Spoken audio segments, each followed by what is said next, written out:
Hey there guys, I'm SonicGhost and welcome back to some more Let's Play Legend of Zelda Majora's Mask. Last time, we infiltrated the ancient castle of Ikana, took on the king of the land, and he taught us a new song, the Elegy of Emptiness. And as you can tell, it kinda created a new friend that looked like me, but a more creepy version of me.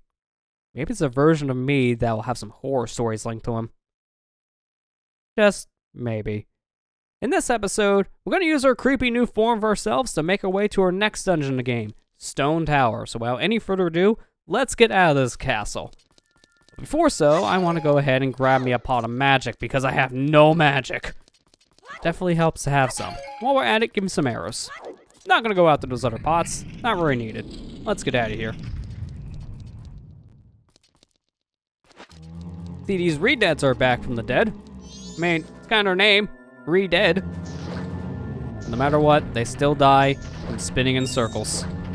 How sad. So, here's the hard, cold truth about this castle. If you want to leave here, you have one of two options. Either play the song Soaring and get out of here, or you have to go the very long and tedious route and make your way back over through the well. If you don't have enough time, I guess the third option would be playing Song of Time to leave, but man, that's a lot. You can't just leave by maybe jumping around this block or having a light source here to destroy the block. You know what, screw it, I'm gonna try to jump over this. While doing a backflip works. Using a glitch called a gainer, where you basically do a backflip in place, you can jump up here, but there's another way to actually get out of here as well. We put down a bomb. Put back on our mask, and we try to grab the bomb while doing something else. We get interrupted in the animation, trying to do a jump now, and trying to do a backflip just has us jumping straight up. And that jump happens to be high enough to grab this block. So yeah, that's one way to get out of here. Kind of figured it's worth talking about those two glitches at this moment because it gets us out of this area. But if you ever want to come back into this castle, using the mirror shield, you can destroy the block that is blocking your way into the area, and now you have easy access. So in case you got the mirror shield but didn't learn the Elegy of Emptiness, now you can make your way back over to that area. Not going to be dealing with that bubble, although I'm going to be dealing with some audio pops. Thanks, Virtual Console. Sometimes this emulator on the Wii, a little weird. Technically, that is what Virtual Console is. It's glorified emulation. Taking the code from the original game and playing it on different hardware was never intended to be played on. That's the definition of an emulator. But official, though. I pay money for this. And sometimes it bugs out. Moving on, I don't want to get on that topic right now. If you want to head to our next area, it's up in this giant gaping mouth. Go inside the mouth, and you'll be greeted with Stone Tower. Problem is, though, it's way up there. Like, very far up there. We have a long distance to go if we want to get to the Stone Tower entrance, so you better get climbing, because it's going to be a long climb. I'm going to go ahead and equip myself some different items here. Here I'm going to go ahead and put on one of my transformation masks and play us that new song, which I hope you have memorized, because if you don't, you probably will have it memorized by the time you get to the top of Stone Tower. Elegy of Emptiness is by far the most played song in the entire game. Or at least in terms of the main songs, because if you're using something like Song of Time, or maybe Song of Soaring, yeah, they could probably be played more, but you get the idea. Out of the 4 songs get you into a dungeon, this song is by far the most used. You're playing it every time you turn around. And the reason being is that these switches are pressure sensitive. If we step off this switch right now, it would deactivate. So you need to play the Elegy of Emptiness to leave a clone of yourself behind, in order to actually climb to the top of Stone Tower. So, yeah, you're playing the song all the time. Every time you're playing it, you're watching that little cutscene of the clone being created. So it can get kind of annoying after a while. But hey, so look at this. This is a new enemy. This here is a Beamos. Don't let its beam scare you. Just give it a good blast. Alternatively, you can also give it a good fire arrow into the eyeball, if it actually looks at you. But don't actually let it look at you for too long, because it shoots a laser beam. It definitely hurts. If you shoot this thing with a fire arrow, it will actually stun the eye. Throw a bomb at it, and it'll be destroyed. That's the only way you're killing a Beamos. Bombs. Don't have any bombs, use the blast mask. You don't have the blast mask and no bombs, well, you're not killing BMO. It's just simple as that. So I'm gonna go ahead and step on this switch, which now I move the one block, the other block that was stuck actually gets to move. And as I mentioned earlier, these things are pressure sensitive, so that's what happens if you get off one of these things. Kinda need to stay on it at all times. One thing I should mention is this section is slightly more bearable to deal with in the 3DS version, because after you play the Elegy of Emptiness, you can skip this little cutscene of the clone being created, but you can't do that in the N64 version. You have to watch it every single time. So it can get kind of annoying after a while. But you may also be wondering, there's 3 switches here, but there's one other form we haven't used, the Deku form. Wouldn't that be a good one to use too, so you can have an extra statue? Well, the problem is, the Deku's too light. These switches don't work as a Deku scrub. He's just not heavy enough to activate the switch. So you need to be a human, Goron, or a Zora to activate these switches. Even though you can make a copy of yourself with the Deku mask, Deku form never gets a use.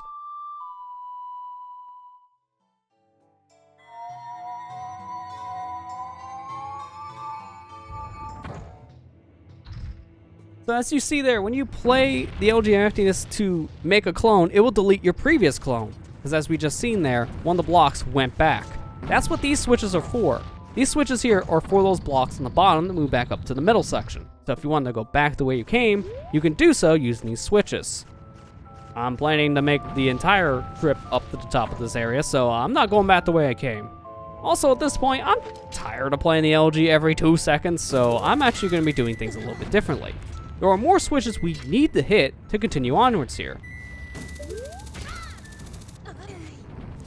There's one over here in the corner. And if we hookshot this target here, there's one over here as well. As we can see though, we're kind of blocking things off. So you have to hit these switches in very specific orders. I recommend going from bottom to top, as I'll always guarantee you the right results. Once you move the block that is blocking another one, that said block that was blocked gets to move. How many times it said block, I even lost track itself. So I actually want to step on this one, but I'm not going to put down a clone of myself. I'm just going to let the other block go back to where it came. I want to get away from this BMOS because I don't want to get shot. You can continue shooting that post for all I care. He ain't going to hit me. I'm going to go ahead and jump on this block, and I'm actually going to play the Elegy of Emptiness right here. Remember how I said before, when you play Elegy, the clone you made of yourself gets deleted? So in this case, my human clone that's already on the field gets deleted, so a new one can be made in my spot.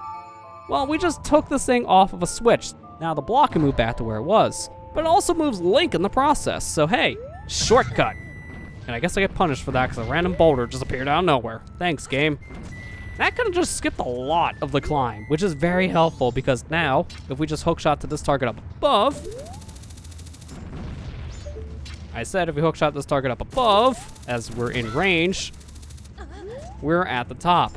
And now, we hit this owl statue, which is our final one in the game, and doing so, we have a warp point to get back here anytime we want. So now we don't have to worry about making that climb ever again.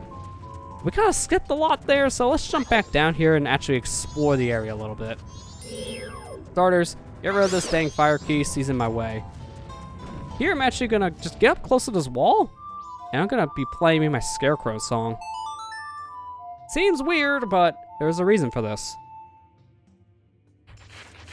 Playing the Scarecrow song here gets our friend to appear. I back away a little bit so I can aim my hookshot up. I'm not far enough back. Nice backflip into the boulder. Classic. Thanks, buddy. What do you have up here for us? A bunch of pots and more boulders. These are all over the place and just kind of spawn out of nothing. I just look at the wall. They just phase through them. Not even a hole in the wall. They just go right through the texture. It doesn't really look the greatest. No matter where you turn, there's always a boulder in your face.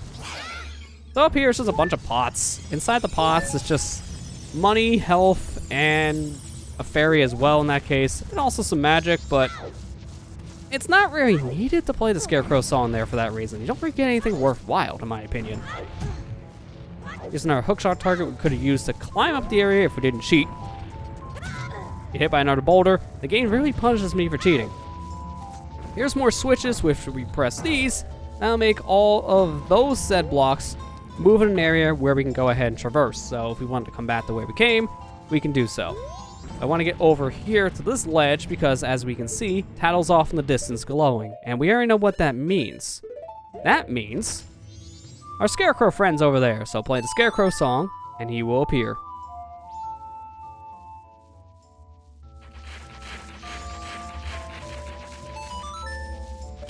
I'm gonna go ahead, hookshot over here, and I put on my Majora mask because, as you can see, there's some redeads in the area, so I know the deal with these guys.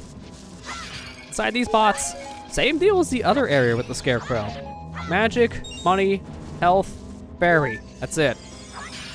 Honestly, this is kind of a waste. They really needed to put something more worthwhile around these areas. Maybe a treasure chest with some more money. Maybe, I don't know, like bombs of some kind, because you deal with beatmos in the area, and explosive would help with that. There's nothing worthwhile with a Scarecrow is, so I wouldn't even bother with it. The only reason why I did that is just to show what the area is. That's it. Otherwise, I wouldn't have gone there to begin with. It's just a waste of time. But now we can hookshot all the way back up, as shown the intended way they expect you to go. If you don't get ran over by a boulder, that's the bigger problem in this area. It's not playing the song every single time you turn around here, your new Elegy of Emptiness, but it's the fact that boulders are like literally around every corner. The fact that you gotta deal with that is just so annoying in my opinion. But now that we're up here, we got our standard stuff in pots that are around a owl statue, bombs, arrows, magic, and a fairy. So if you need any of that stuff, well, here it is. Unfortunately, the fairy can kind of go through the wall. That's great. But now that we're here, I'm gonna go ahead and leave. Very counterintuitive, I know, but at this point, we're ready to enter our next dungeon in the game. But before we do so, we need to make some preparations. And specifically, I'm going back over to Clocktown to get me some milk.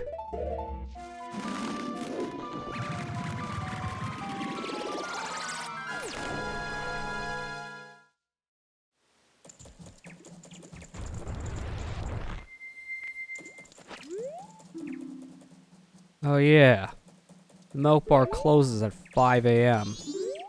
and I'm here at 5 a.m.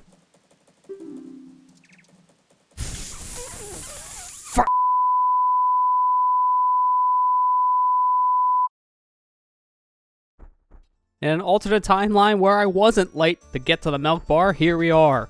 Let's go ahead and get our milk before they kick us out. Kinda helps to remember this place is only open from 10 p.m. to 5 a.m. I don't really tell you that anywhere here, so yeah, just make a mental note. For now, we got ourselves Chateau Armane. I'm definitely wanting this for our upcoming dungeon, so yeah, it was kind of good that I'm here. It just kind of sucks that I was late in the previous timeline, but this timeline, I made it in time. Now to drink my milk.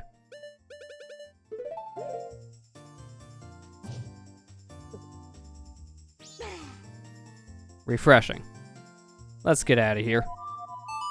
Make our way back over the stone tower and get ready to head into our next dungeon of the game. But we'll be doing that in the next episode.